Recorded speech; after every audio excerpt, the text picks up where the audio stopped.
Ազգային ժողովի մեծարգո նախագահ, հարգելի գործընկերներ, Տիկին Վարդանյան, մենք տակավին վերջերս ենք վերադարձել Եվրոպայի խորհրդի խորհրդարանական վեհաժողովի լիագումար նիստից։ Դուք անընդհատ եւ նախագծում եւ ընդհանրապես խոսույթում հողում եք կատարում ԵԽԽՎ բանաձևում արտահայտված դիրքորոշմանը քաղ բանտարկյալների վերաբերյալ։ Ես վերահաստատում եմ բանաձևում արտահայտված դիրքորոշումը։ Իմ մոտ հարց է առաջանում, որը մենք հնչեցրել ենք հանձնաժողովի նիստում, որպեսզի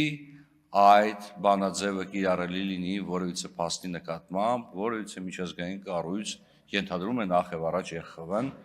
գոնե համարժեք պատասխան պետք է տար։ Որևիցե պատասխան, որևիցե դիտարկում, որևիցե մեկնաբանություն, որևիցե հարցադրում Հայաստանում առերևույթ, որևիցե անձի քաղաքական դրդապատճառներով հետապնդման վերաբերյալ չի արվել։ Եվ պետաիրավական հարցերի մշտական հանձնաժողովում հարցը քննարկելու ժամանակ ձեզ բազմիցս տրվել է հետևյալ հարցը. ձեզ մոտ ձեր կողմից ներկայացված նախագծում չկա որևիցե կապ դատողությունների եւ դրանց ներքո դրված փաստերի կամ միջազգային կազմակերպությունների գնահատականների միջև։ Իսկ հիմա եկեք շատ ավելի անկեղծ լինենք։ Հարգելի գործընկերներ, սա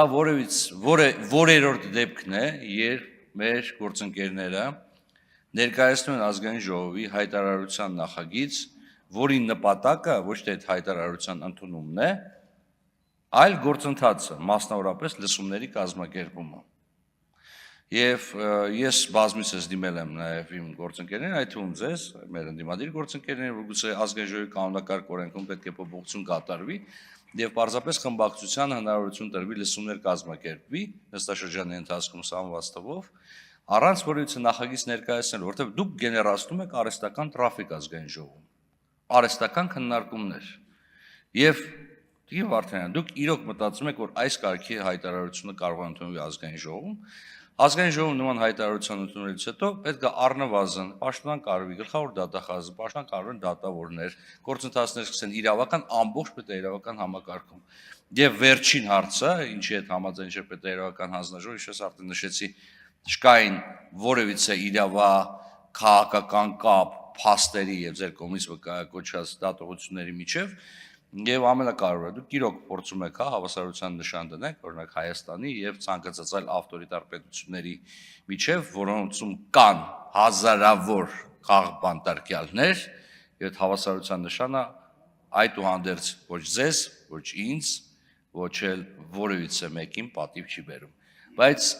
սա ինչ վերաբերում էր մեր դիտարկումներին, պետաիրավական հարցերի մշտական հանձնաժողովը վերնշված հիմնավորումներով եւ այլ հիմնավորումներ ստորացային արձանագրության մեջ բացասական եզրակացություն տվել նախագծին շնորհակալություն։